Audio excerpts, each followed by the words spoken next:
There's a letter sitting in a drawer somewhere, or maybe buried in a folder on your desktop that changed everything, and you never even sent it. We're talking about the kind of letter that took you hours, maybe days, to write, the kind where every sentence felt like surgery. It started because something finally broke the seal. A relationship ending, a friendship dissolving, a parent you couldn't talk to, a version of yourself you were desperately trying to explain. You sat down, and the words just poured out like a dam that had been holding back 10 years of pressure.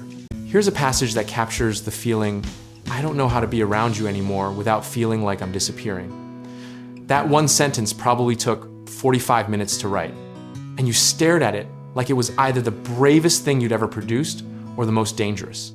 And then you didn't send it. You closed the laptop, went to bed, and told yourself you'd revisit it in the morning. But morning came and the moment had shifted. And suddenly, it felt like handing someone a lit match. The reason you didn't send it is actually more interesting than the letter itself, because it reveals something true about how we operate under emotional pressure. We write to release, but we don't send, because we're terrified of what honesty actually costs. There's a psychological concept called anticipated regret. And it's the silent editor that stops most letters like this from ever reaching their destination. You weren't just afraid of how they'd react, you were afraid of the version of yourself that would exist after sending it, the one who couldn't take it back. Historically, people have always used unsent letters as a container. Abraham Lincoln wrote letters he labeled never sent, never signed, and historians later called them some of his most emotionally lucid writing. The irony is staggering. The words meant for no one ended up saying the most. Now here's where it gets genuinely complicated. Because keeping the letter isn't neutral, it becomes a relic, a little monument to the conversation you were too scared to have. Every time you stumble across it, your nervous system does a whole theatrical production in about 3 seconds. The letter aged in ways you didn't expect. What felt like raw, urgent truth at 23 reads differently at 31, sometimes with compassion for both people, sometimes with embarrassment at how certain you were. And sharing it later, if you ever did, is its own entirely separate story with its own entirely separate consequences. Some people share it years later, and it creates a breakthrough. Others share it and it detonates something that had been quietly healing.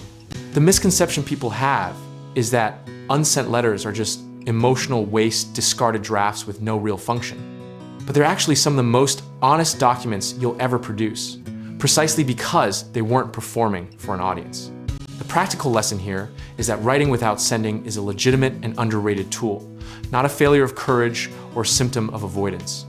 Process, not delivery, is sometimes the entire point, and that reframe changes how you hold the whole experience. What you do with the letter now matters just as much as what you did then, because you get to decide what the story means. You can destroy it, send it, archive it, or let it sit there as proof that you once felt something deeply enough to put it into words.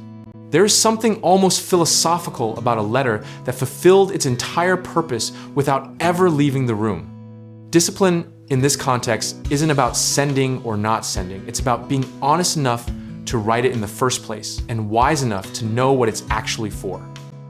If you like this video, subscribe and check out all our other topics.